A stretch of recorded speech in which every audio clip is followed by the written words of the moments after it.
నమస్తే రమ్మగారు. నమస్తే జయ. చందమామ కథ ఏదైనా చెప్తారా? చందమామ కథ అంటే గుర్తొచ్చింది. మొన్న మాట్లాడినప్పుడే నేను చెప్దాం అనుకున్నా. ఇప్పుడు కూడా వాళ్ళు చెప్తాను. రావినూతల సువర్ణ కണ്ണన్ అని ఒక రైటరు. మా బందర్వారే. ఓకే. మా చిన్నప్పటి నుంచి నేను ఆవిడ సీరియల్స్ వచ్చేవి. ఆహా! ఈవిడ సస్పెన్స్ నావెల్స్ చాలా రాశారు. చిన్న కథలు కూడా నేను చాలా చదివాను. కొన్ని సినిమాలు కూడా తీసినట్టు గుర్తుంది నాకు. హుహు. అయితే ఈవిడ చందమామ కథలు రాశారని నాకు తెలియదు జయ. హుహు. ఒకవేళ అప్పుడు చదివిన రైటర్ పేరు చూసే ధ్యాస లేని ఏజ్ అది. అదేలే స్టోరీలో వెళ్ళిపోయేవారు. వెళ్ళిపోయేది ఏదో కథ చదివేసేవాళ్ళం. మరి లేట్ 80స్లో ఏమైనా రాశారేమో.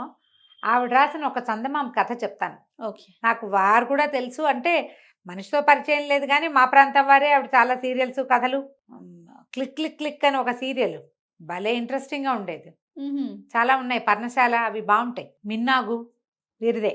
హుహు. ఆ పేర్లు గుర్తున్నాయి. చాలా పేర్లు గుర్తులేవు కానీ అన్నీ నేను వారి శైలి గుర్తుపట్టగలను. ఒకవేళ పుస్తకం ఎక్కడైనా చదివాను అనుకో, ఇది ఆవిడదని తెలిసేలాంటి ఒక ప్రత్యేకమైన డిక్షన్ బాగుంటుంది, బాగా రాస్తారు. అయితే వారి పేరు చెప్దామని అనుకున్నాను అనమాట. ఊరికే చిన్న కథ ఇది, బాగుంటుంది ఇంట్రెస్టింగ్గా. ఒక ఊళ్ళో ధర్మయ్య గారిని కొంచెం షావుకారు ఒక ఆయన ఉండేవాడు. ఆయన భార్య ఒక కూతురు ఉంది. అయితే వీళ్ళింట్లో రామచంద్రం అని ఒక కుర్రాడు పనిచేసేవాడు. ఆయన కూతురు పేరు మందాకిని. ఆ మందాకినికి రామచంద్రం అంటే ఇష్టం. ఆవిడ మంచి పనిమంతుడు.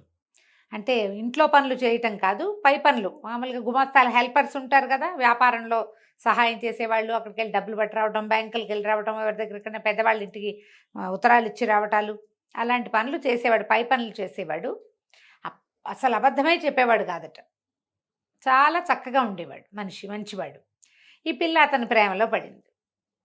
అయితే ఆయన పిల్లకి 19 ఏడు వచ్చిందో ఏమో, ఇంకా పెళ్లి సంబంధాలు చూద్దాం అనుకుంటూ పెళ్లి మాటలు ఎత్తేసరికల్లా పిల్ల ఏమందిట, నేను రామచంద్రాన్ని పెళ్లి చేసుకుంటాను, మంచివాడు అని చెప్పింది. చెప్పేసరికి తండ్రి ఒప్పుకోలే.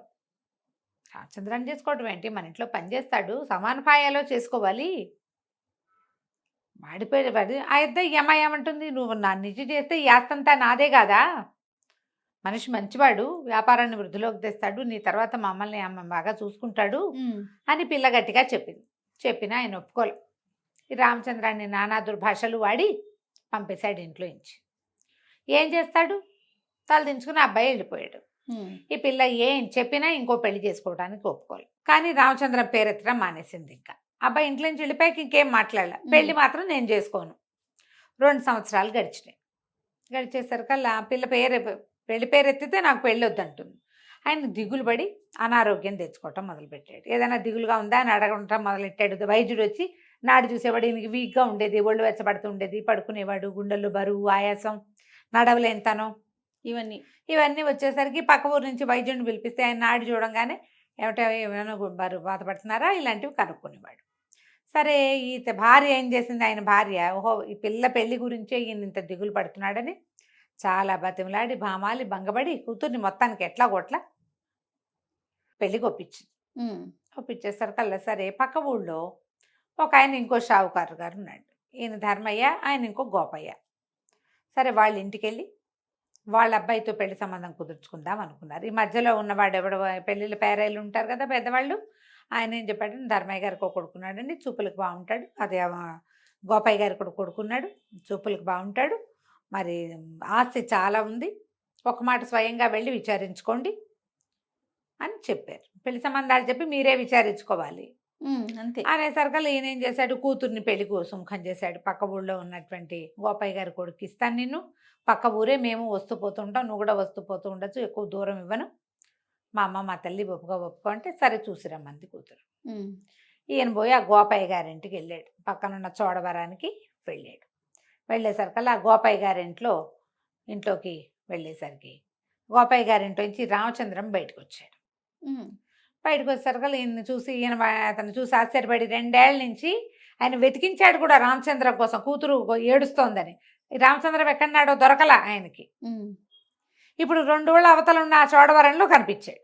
ఒక క్షణం గుండెలు అటక్కమంది కానీ ఈయనేం మాట్లాడలా. అబ్బాయి అడిగాడు, అమ్మగారు బాగున్నారండి, మందాకిని కులసాగా ఉందా, ఆ పొలం బాగా పండిందా, ఈ ధాన్యం బాగా వచ్చిందా, కుక్కలు పిల్లులు ఎలకలు వాళ్ళ ఇంట్లో ఉన్న వాటన్నిటి గురించి, వ్యాపారంలో పనిచేసే వాళ్ళు ఈయనకు ఉన్నారు కదా ఇంట్లో, ఇంకా గుమస్తాలు వాళ్ళు వీళ్ళు ఉంటారు, అందరు మంచి చెడు కనుక్కున్నాడు. ఏంటంటే చిక్కిపోయారు, మీకు ఒంట్లో బాగోలేదా ఇలా కనుక్కున్నాడు.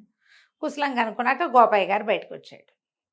ఇద్దరు కలిసి మాట్లాడుకున్నారు. మీకెంత ఉంది మాకెంత ఉంది అన్నీ చెప్పుకున్నారు. చెప్పుకున్నాక ఈయన పెళ్లి కొడుకు కోసం చూస్తున్నాడు. మరి పిల్లాడిని చూడాలి కదా. అవును. ఈయన అన్నాడు రామచంద్రంతో గోపయ్య గారు, ఒరే వెళ్ళి అబ్బాయి గారిని పిలుచుకురాను ఆయన, అబ్బాయి వెళ్ళి పెళ్లి వాళ్ళు వచ్చారని చెప్పంటే ఈ రామచంద్రము ఏదో సవరిస్తూ కాగితాలు అవి ఆయన రాడండి పిలిచిన అన్నాడు. ఎందుకు రారు, పెళ్లి వాళ్ళు వచ్చారని చెప్పు నేను కన్ను మలిపి వెళ్ళిపో అని చెప్తున్నాడు అనమాట. అదే ఇక వెళ్ళటల్లా, వెళ్ళకుండా అబ్బాయి లేదండి ఒకవేళ ఆయన వస్తానన్నా మంజువాణమ్మ గారు రానివ్వదు అన్నాడు. అనగానే ఈయన ఆశ్చర్యపోయాడు. మంజువాణి ఎవరు అని అడిగాడు ధర్మయ్య గారు.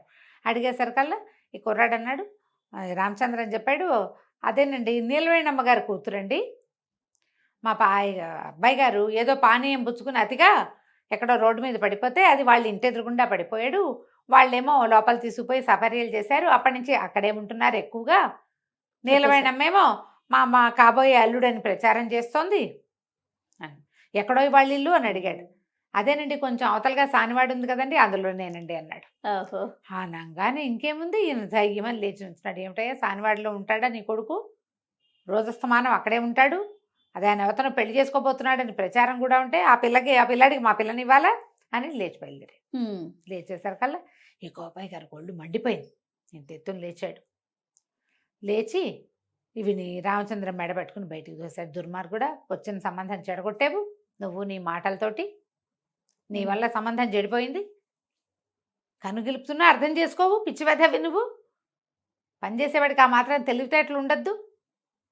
పెళ్ళైతే రేపొద్దున అబ్బాయి వాడే సరవుతాడు, ఏమిటవుతాడు అయితే అవుతాడు లేకపోతే లేదు అని ఒక తోపు తోశాడు. తోయంగానే ఈ ధర్మయ్య గారు వాకిట్లోనే నుంచున్నాడు. బయటికి వెళ్ళాడు కానీ వాకిట్లో నుంచుని గభాలన రామచంద్రాన్ని పుచ్చుకున్నాడు చేతులతోటి. పర్వాలేదులేండి, మీ అబ్బాయికి మా అమ్మాయిని ఇవ్వం, నేను ఇంక అల్లుడు కోసం వెతకను కూడా అక్కర్లేదు, వీడు బంగారు కొండ అబద్ధాలు ఆడ్డు, మా అమ్మాయి చెప్తూనే ఉంది మంచివాడు నాన్న సత్యంగా ఉంటాడు అని, నేను వినలేదు, అక్కడికి ఒక ఏడాది వెతికాను నాకు దొరకలేదు, ఇవాళ దొరికాడు, మీ ఇంటికే వచ్చాను నేను పెళ్లి కొడుకు కోసం, మీ అబ్బాయి కాకపోతే ఇంకో పెళ్లి కొడుకు నాకు ఇక్కడ దొరికాడు, పద రామచంద్రం ఇంటికి వెళ్దాం, మా అమ్మాయిని పెళ్లి చేసుకుందు కానీ మా వ్యాపారం అది ధర్మంగా చూసుకుందు కానీ నువ్వే అని ఆ రామచంద్రం చేయిపుచ్చుకుని బండెక్కించుకుని తీసుకుపోయాడు ఇంటికి. అటు ప్రాణం పోయినా వాడు అబద్ధం చెప్పట్లా. అబద్ధం చెప్పని వాడు ఎప్పుడు సత్యంగా ధర్మంగా ఉండేవాడితోటి ఏ ప్రాబ్లము ఉండదు. అంతే కదా. వాడితో వచ్చే ప్రాబ్లమ్స్ ఏవో వాడు పడతాడు తర్వాత. ప్రధానంగా మనకు అదే కావాలి కదా. అవునండి. మనం ఎంత అబద్ధాలు చెప్పినా మన అల్లుళ్ళు ధర్మంగా ఉండాలని కోరుకోము మనం, ఖచ్చితంగా కోరుకుంటాం కదా. తీసుకుపోయాడు, చక్కగా మన దగ్గర నుంచి పెళ్లి చేశాడు, వ్యాపారాన్ని వాళ్ళకే అప్పచెప్పి కులాసాగా కాశీ రామేశ్వరం అవి తిరుగుతూ సంతోషంగా ఉన్నాడు. కథ కంచికి మనం ఇంటికి. చాలా బాగుందండి. నమస్తే. నమస్తే జయ.